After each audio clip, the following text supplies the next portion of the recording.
Bibigyan natin ng reaction itong napanood ko dito sa aking wall na dumaan sa akin. Yang kanyang harapan ay tinakpan lang ng magic sarap, guys. Parang hindi maganda tingnan yung ganun na yung nangyayari. Magulo na nga yung atin mundo. Hindi na nga maintindihan, hindi pa natin maintindihan ang atin mga kababaihan. Mga nanay, ganun, kasi kagaya po sa nakita ko, na anuman yung magic sarap na kapiranggot na itatakip mo doon sa ano mo, tinago-tago mo. Bakit ganun ang ginawa mo? Bakit ang habol mo lang mag-viral ba? Kahit hindi na mag-viral yung aking video, hindi ko gagawin yung mga ganun kasi kahihiya na po yun. Pangit na po yun, lalo na po kung may mga anak tayong babae. May mga apo tayong babae. Parang kinikilabutan ako. Sabi ko, ako nagagawa ko ng content pero inano lang kung baga, siyempre kahit pa paano, mayroon din kaunting pagpapatawa sa content. Sa akin naman, hindi naman ganun yung ginawa ko, yung parang ano lang, pero mulat sa poll mga guys, ako, mahilig talaga ako magsuot ng maiksing short, ganun. Nasanayan ko na talaga yon mga ganun. Bihira ako magsuot ng mga mahahaba, ganun. Mahilig lang ako magpatong-patong ng damit, blazer, yun lang yung aking ginagawa. Pero yung napanood ko guys, yun sa parang siguro inisip din niya yung sarili niya na magbabiral siya, sisikat siya doon, kaya ganon. Yun lang. Pero guys, kahit mag-viral tayo dyan, kahit milyon-milyon pa ang views natin dyan at ang atin mga follower dumami po, hindi naman po kalakihan yung atin sinisweldo. Maliit lang po ay sa ipahiya natin yung atin sarili. 'Di ba? Huwag nating habulin yan. May talagang huwag natin habulin yung mag-viral yung atin. Bahala na si boss. Boss natin magdesisyon sa mga video kung anong dapat, kung magba-viral ba o hindi, wala man tayong magagawa. 'Di ba? Hanggang doon lang ang atin mga content, wala tayong magagawa. Kaya ako, isang tahimik na content creator na bigyan ako ng blessing. Ako'y nagpapasalamat.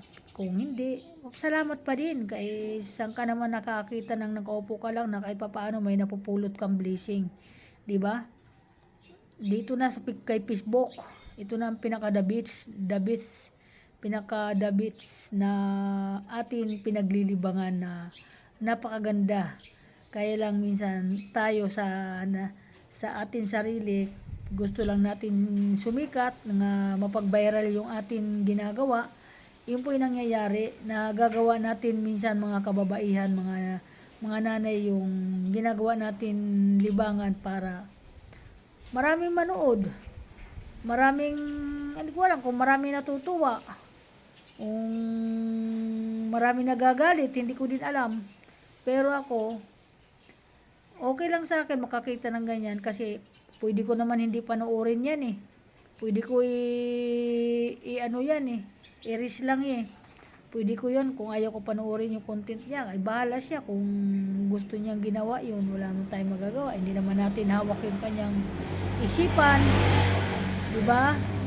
Yung kung baka ganun nga lang talaga siya. So, mahilig siyang gumawa ng content na gano'n, sanay siya sa gano'n, sanay na siya noon, hindi na kahit anong bas sa kanya, kahit ibabas natin siya, hindi. Kasi, diskarte niya yun eh. May sabi nga may kanya-kanya tayong utak, may kanya-kanya tayong mata, may kanya-kanya tayong pag-iisip, may kanya-kanya tayong katawan. Yan, di ba? May kanya-kanya tayo kagandahan ng katawan, may kanya-kanya tayo kagandahan ng mukha natin, o ano man ang itsura natin, para lang matuwa sa atin ang ating mga manunood. Di ba? Kanya-kanya lang diskarte kung anong dapat gawin. Yung diskarte niya, ganon, para gumanda yung kanyang takbo ng kanyang account, ay nasa sa kanya na yun, di ba? Kaya wala akong no comment ako doon, no comment. Wala akong magagawa. Yan ang diskarte niya eh. Kanya-kanya lang tayong diskarte. Yan lang po. Okay. Magandang hapon. Welcome to my vlog. Bye-bye. Pero ako, hindi ako gagaya sa mga ganun. Akong nanay na ulira. Joke lang. Akong nanay na hindi mo ako makikitaan ng kalaswaan. Makikitaan mo lang ako sa pagsusuot ng damit. Yung mahilig ako magsuot ng maiksi kasi wala pa man ako dito sa social media. Di pa ako content creator. Nagsusuot na talaga ako ng maiksi na short. Yun, kaya sanay na sa akin ang mga kaibigan ko at mga kumari ko at mga anak ko, sanay ako. Sanay sila sa akin. Oh, mama, maiksi na naman ang suot mo. Naka-backlist ka na naman ng damit. O, kita mo kagaya dito. Di ba kasi ako, madaling uminit yung katawan ko. Kaya ako ganito. Pag ako yun naman nilalamig, balot na balot yung aking katawan.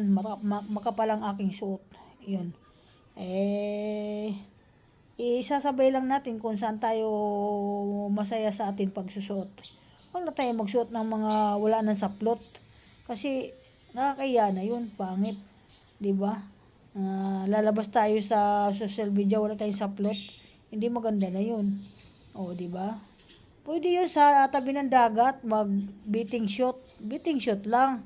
Beating shot pa nga lang, hindi na ako nagsusuot niyan. Nahiya ako eh. Diyos ko po, para ako kinikilabutan, tapos mga anak ko naka-beating shot. Sasabay pa ako doon. Ano na lang ang nasa isip ko noon. Sumabay pa ako sa mga anak ko nakaganyang kakaidaran. Sasabay ako doon, isang matanda na nag-beating shot. Pwede ako mag-short.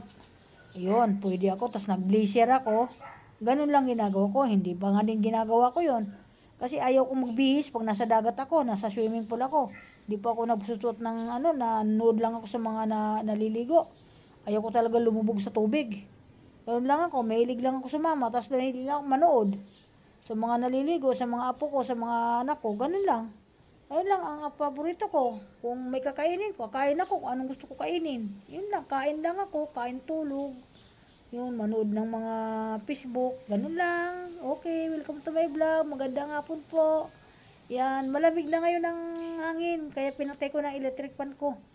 Yan, kararating ko lang din galing sa mall. Kasi itong anak ko, pinagkandarapan na naman ako ng wala sa oras mga guys. Kaya ako, mahina ang katawan ko. Sabi ko nga sa kanya, mahina na nga katawan ko, pinagkandarapan mo pa ako. Sabi ko, tapos gano'n na mangyayari, hindi mo naman pala makukuha. Sabi ko, galit ako sa kanya, siguro siya, napagod din siya. Kaya okay, ingat ang mga anak ko at magandang hapon. Welcome to my vlog. Another hapon, another vlog. Sana kinabukasan, mabalitaan na lang natin na maganda na ang ating mga bansa. Nagkasundo-sundo na. Yan po yung aking pagmulat ng mata na, ang mura na ng bilihin, ang mura na ng mga gasolina, ng langis. Napakagandang balita. Yun ang magandang balita. Hindi yung ating binabalita na yung magic sarap na yan. Nag-viral na naman yung nagtakip ng magic sarap. Hindi ko pinagpapansin yan. Sabi ko, basta ako, wala akong comment sa kanya. Basta ako, kung ang diskarte ko, diskarte. Kanya-kanya nga diskarte, kung ang diskarte natin eh. Okay, bye-bye. Salamat.